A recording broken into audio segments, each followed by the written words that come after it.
Alright, so here I am walking around my coffee.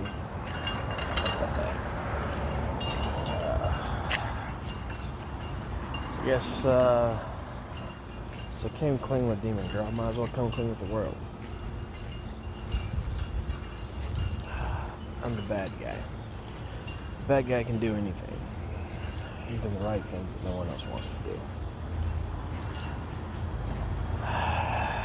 So, here's my confession. Amber, the only reason Taryn found any value in you was because I did. That's what you wanted. I gave you what you wanted. Became the bad guy, so you could pretend to be the good guy. But the reality is,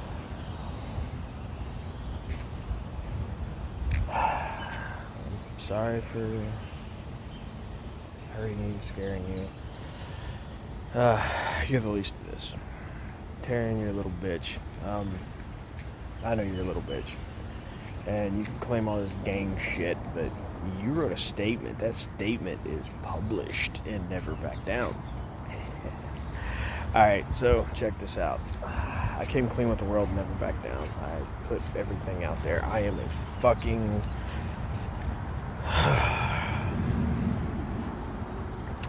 fucking piece of shit. But let me get into this. Teddy Massey. I'm sorry. Sorry I hit you in the head with a hammer. Coming out of the army, I was struggling with a lot of stuff. I was having issues. You know what was happening about the setups and everything else. I'm glad you weren't with me because I would have destroyed your life too. And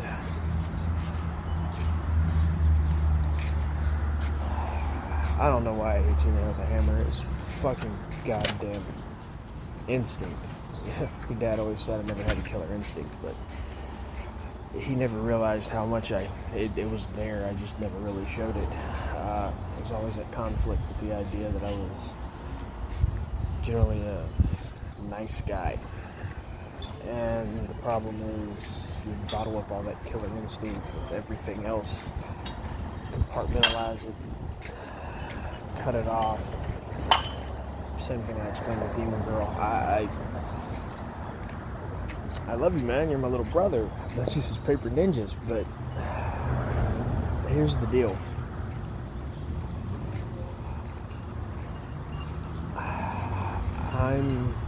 I have been facing all this stress, all this pain, all this agony alone, keeping it inside. This gets me to a lot of other stuff. Street Focus Jiu-Jitsu Handbook. I use the N-bomb. And the reason I did that was because I picked the most the worst word I could think of.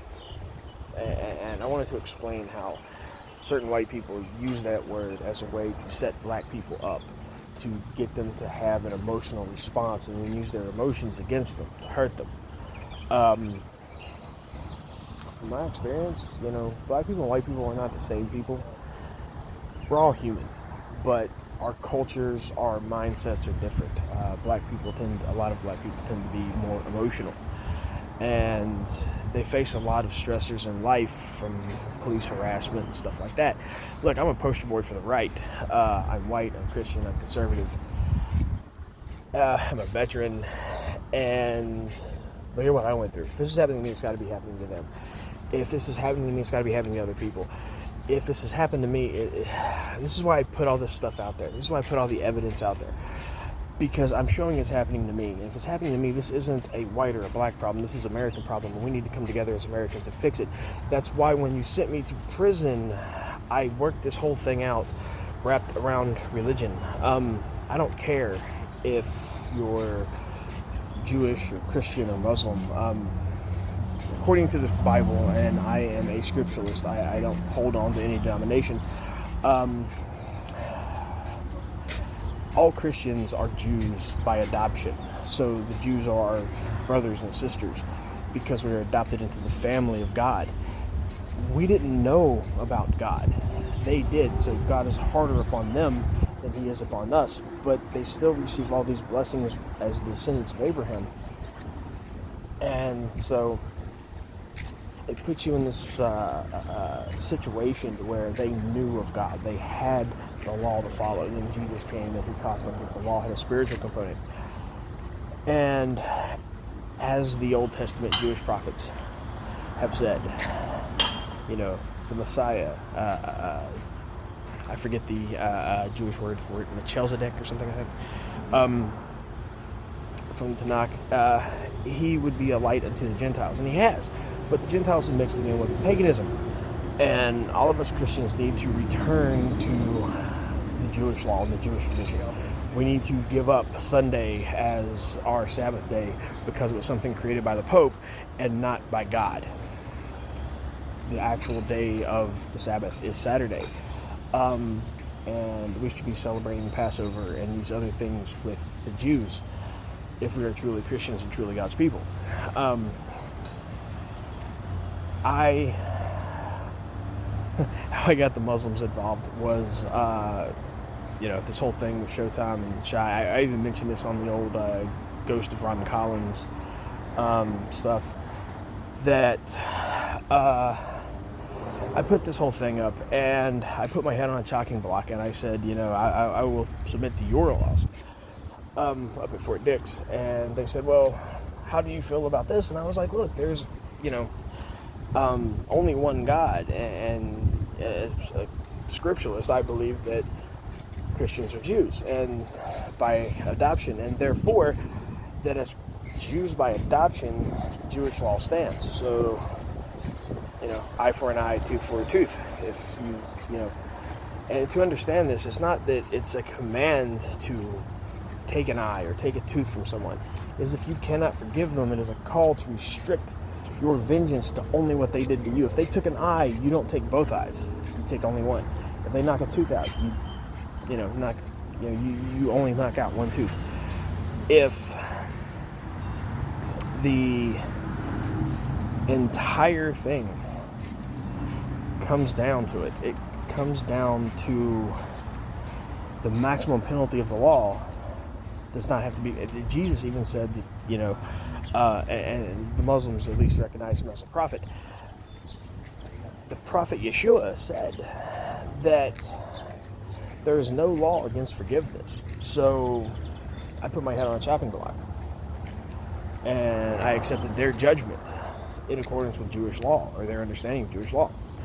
And most people wouldn't do that, but I did, because here's the thing: we might have different understandings of God, but we still admit there is only one omnipotent God, one omnipotent being. And beyond that, we don't need to agree on anything else. We will let God decide who is right between us, and we will hold true to our faith. Now, a lot of people question, because there's this whole thing about a deal and, me literally putting my ass on the line to get raped and everything. This is because Phil put all this shit online about all these black guys that were raping me in prison, and they weren't. It's kind of racist to assume there's going to be a black guy who raped me. I mean, come on, really? But whatever. So, that's Phil's standpoint. So what it comes down to is essentially this, man. The reality is, I picked the worst word I could think of, because I wanted to create an emotional response, and I wanted you to be mad. I wanted you to be offended, because I want you to be able to work through that offense. Here in America, if you drop the N-bomb on somebody, that is fucking grounds to get your ass whooped. It's as simple as that. Person has to either beat your ass or take one hell of an ass whooping trying to, because you used it. And it comes down like this too.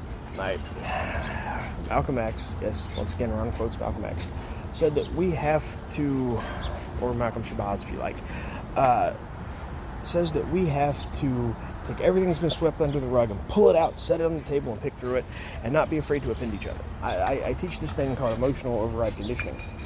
And in emotional override conditioning, I talk about the idea of using anger to supplement fear. I refer to it in the Street Focus Jiu-Jitsu Handbook as a psych-up. And in so doing, that by using that psych-up, you use anger to override your fear. I also talked about there's 4 reactions to interspecies conflict. This comes from sociology, which says that it's not simply fight or flight. This is where I bump heads with the supposed self-defense instructors who teach fight or flight or fight, flight, or freeze, because freeze is a conflict in your programming. Either by instinct you are fight, or by instinct you are submission. And if you're conditioned to not use your abilities in a fight, but your mindset, your training is to go, you're going to freeze because your instinct is conflicting with your conditioning. It's not nature versus nurture. It's a matter of how you nurture your nature. So I teach this, and the 4 reactions to this are posturing, fighting, retreat, and submission. So if you look at the Christian cross and you take this little plus sign type thing, the extended end that goes all the way to the bottom is well, they use it in a lot of occult teachings because it represents submission. And so the cross outside of Christianity that we have, which possibly comes from paganism, resembles the idea of submission to God. So this is very similar to a lot of how the Muslims view themselves. So what happens is Christians are supposed to submit themselves to God. And a lot of times that would, scripturally speaking, mean not only following the spiritual law, but following the literal physical law of Moses, which was passed to him from God. So we all can come together on this issue to see, hey, this is where everything is fucked up. This is where we all agree that there is one God, one Father who created the universe and everything else. Now, Muslims don't believe that Jesus is the Son of God. Several Jews don't believe he's the Son of God. They don't even recognize him as a prophet. So what you come into is this issue that we believe there is a God, a single omnipotent being who created everything. We just have different paths to him. Some of our paths intersect, some don't. But if Christians or Jews by adoption, then that makes us cousins to the Muslims. And so we're all essentially one family. So if we can take the big conflict between Christians, Jews, and Muslims, and we can put it aside to deal with the conflict that here as Americans, as countrymen, that we have an issue with our government abusing its authority, harming people, doing all this damage, we have something that we need to fix. Now, I mentioned this. I also mentioned that I'm a big fan of the idea of stages of conflict and how to respond to them.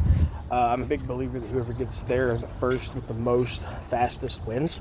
So my thing is, you go to stage 4 where you're almost ready to kill somebody, and then you dial down once a threat has been recognized. And I get into a lot of sociology and how to identify threats and stuff like that. So in that regard, I use the worst word I can think of, because I can't teach you this emotional override conditioning by talking about it clinically, but I can teach it to you by throwing something in there to piss you to fuck off. And that's what I was aiming for, because when you read it and it pisses you off, fuck it, piss me off, make me your bad guy, make me the motherfucker you hate. That motherfucker said, let that shit roll in your mind, let it piss you off, have that 3 to 5 second rush into the fucking wall of fucking anger and frustration that you want to fucking beat the living shit out of somebody, and then consciously dial it back through your calculations, because you've identified a threat, and now you have to identify the point that that threat reaches. And if that threat is, say, a simple verbal altercation, and you're willing to go, and this motherfucker wants to talk shit, that's all there is. Because in a conflict, there are 4 reactions. The first reaction is posturing. One person will put out a threat display to make the other person either scared or back away. The second response to this is either fight or submission, or fight or flight. And then the other response is submission. Now, the way it works is really simple. Okay, if a person retreats from combat, that doesn't necessarily mean you've won. That simply means that they're going back to regroup. Get a weapon, get friends, whatever. If they fight you, it's because they believe that they're going to win. And if they submit to you, well, that means because they believe you're going to win. We've all seen fights where people talk shit. I'm going to whoop your ass. I'm going to whoop your ass. No. I fucking go back and forth. And then this is why I teach de-escalation, because if you reach a point that you can get there first, you're willing to go, you have that point that this guy knows that you're ready to be at the same level he's at or jump ahead, you could turn right around and dial it back. And so in that regard, I'm very sorry for using that word. I'm not making an excuse for what I did. I'm explaining to you why it was there. And I'm telling you this because, you know, people are trying to write me off as being a racist. I'm not a racist. I absolutely detest racism and socialism, for that matter. Which is why I could never do anything to work with any of these skinheads or these Nazis or any of this other shit. The simple fact of the matter is that we are countrymen. We are all brothers and sisters in our humanity. We're all human beings. And it doesn't matter what we think, what we feel, what we believe. As my fellow human being on this rock flying through space, you have the same rights and the same responsibility to use those rights as me. You have the right to speak up. You have the right to defend yourself as me. I will defend your right to defend yourself, because if I don't, then I'm taking away from my right to defend myself.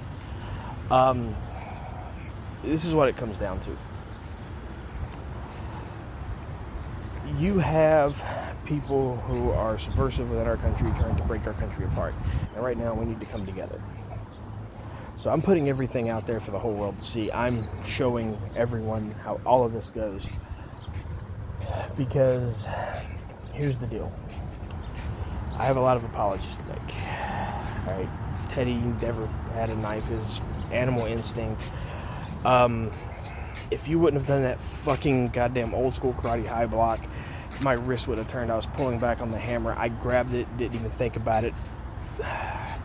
I was in kill mode before I even realized it, and I've since...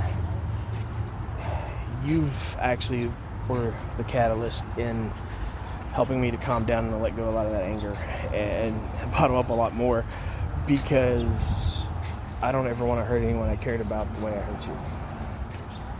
Sorry.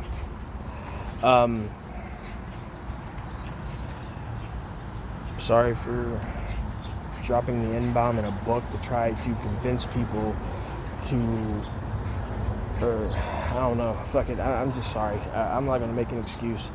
I'm an asshole, I did it. If you fucking hate me or whatever, that's fine.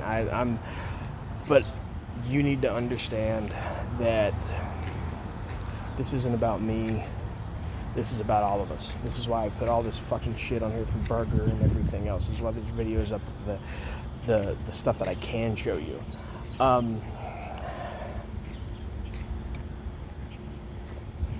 At the end of the day, it's going to come down to this. Now, there's a transcript. Yeah. This gets to my big apology to Ashley Red. All right. this one comes last because it comes as the most important. Alright, Ashley, when I told you that you owed me, I know these people were trying to convince you that all I wanted was your body, but it wasn't that. I just said you owed me the truth. You owed me an explanation for everything that was going on, who these people were, and everything else. Instead, I had to find out about it by fighting them myself and digging through shit and making them go through all these cover-ups to hide it. So, yeah. And then, because you wouldn't help me, I had to hurt you and say something to you that was extremely heinous, something that would trigger you to make you hate me. I'm sorry. I do not ask that you forgive me. If you can, I hope you do, because it'll make things easier on you as a person. To just let that shit go. Because I understand how it feels, how it rips you apart, holding all that hate inside and anger, that sense of betrayal. I did the same thing with my little demon girl. Here's where this comes in.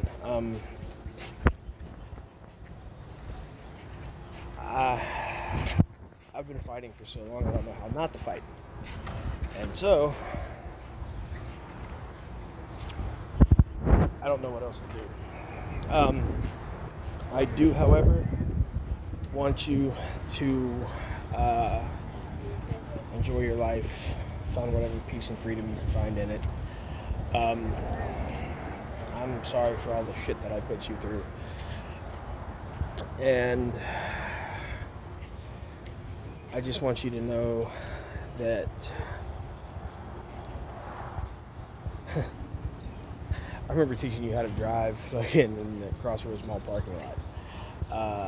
I remember all them times that you came to me because I was a safe place for you. I remember all the trust that you put into me and how protective you were of me on certain things, and I thank you for it.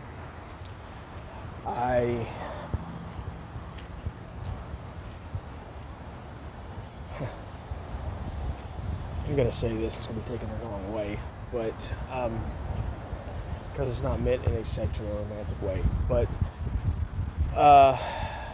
I do love you as a friend.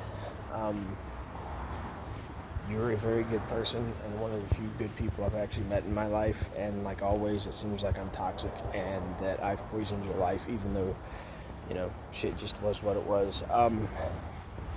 You're always a good person, and I'm sorry for hurting you. I have no excuse for that. I have no defense for that. I can only explain that I can blame it on being conditioned for aggression. I can blame it on the military. I can blame it on how fucked up my life is, but it's no excuse for causing you pain. So please understand that I'm sorry. So here you go. I'm coming clean. I am getting the transcript, however, and if it disappears, it doesn't matter. There's a bunch of other stuff in the legal system that I can use, other transcripts that'll prove my point. Just, I'm getting the transcript who said you were coerced. I'm sorry. I'm going to have to drag you into this bullshit again.